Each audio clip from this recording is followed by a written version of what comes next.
Bella a tutti ragazzi, ben ritrovati in un nuovo video dell'esperto di calciomercato Batman napoletano. In questo video con lo scaldacollo del Napoli, scusate, mo lo sistemo. Ecco, ecco, vedete scudetto e logo del Napoli. Intanto in questi minuti sta giocando l'Italia. E qua è appena finito il secondo tempo per me, per voi sarà appena iniziato. E, e- e dopo vi uscirà il post partita.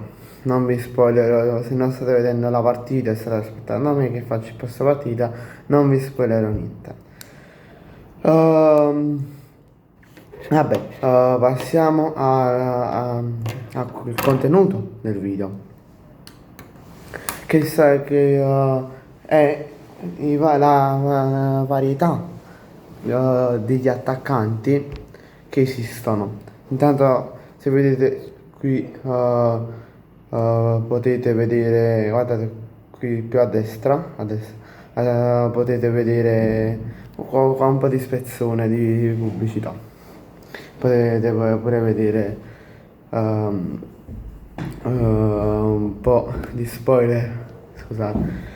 E vabbè, banda alle chiacchiere, stavo dicendo che parliamo della varietà di attaccanti che al momento ci sono e magari qualcuno può pensare che gli attaccanti non si sono adattati perfettamente al gioco di oggi oppure il calcio è cambiato e il ruolo dell'attaccante sta cambiando e nascono più diciamo attaccanti di tempi indietro.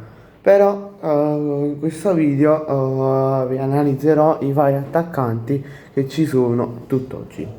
Allora, come primo attaccante che vi andrò a nominare sono gli attaccanti Boa.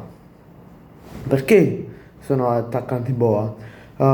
Perché hanno il compito di far salire la squadra, di diciamo andare a segnare più gol possibili, come fosse un centravanti normale, quindi quello di segnare il più possibile. Ehm, Poi abbiamo un attaccante dinamico che rispetto all'attaccante Boa è un po' diciamo ha più tecnica, gioca più di sponda, gioca più con la squadra rispetto all'attaccante Boa.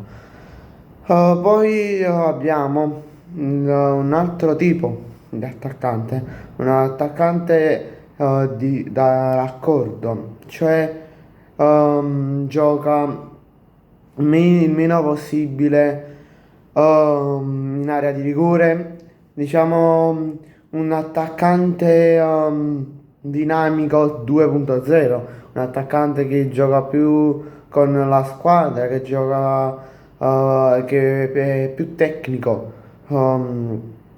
dell'attaccante boa, dell'attaccante principale. Poi abbiamo l'ultima tipologia di attaccanti che sono gli attaccanti difensivi.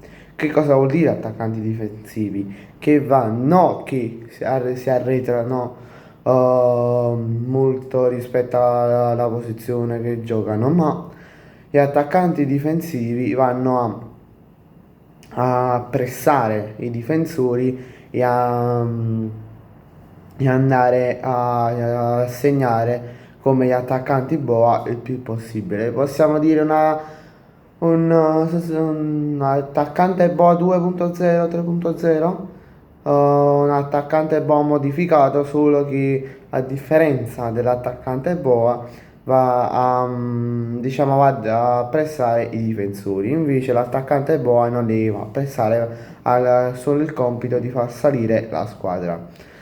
Bene ragazzi, grazie a tutti per la visione. Ci vediamo in un prossimo video, mi raccomando iscrivetevi al canale, così facciamo crescere di più il canale, arriviamo di più ai 50 iscritti. Commentate qui sotto facendomi sapere che ne pensate su questi tipi di attaccanti e poi lasciate un bel like il più possibile, mi raccomando. Grazie a tutti, ci vediamo in un prossimo video.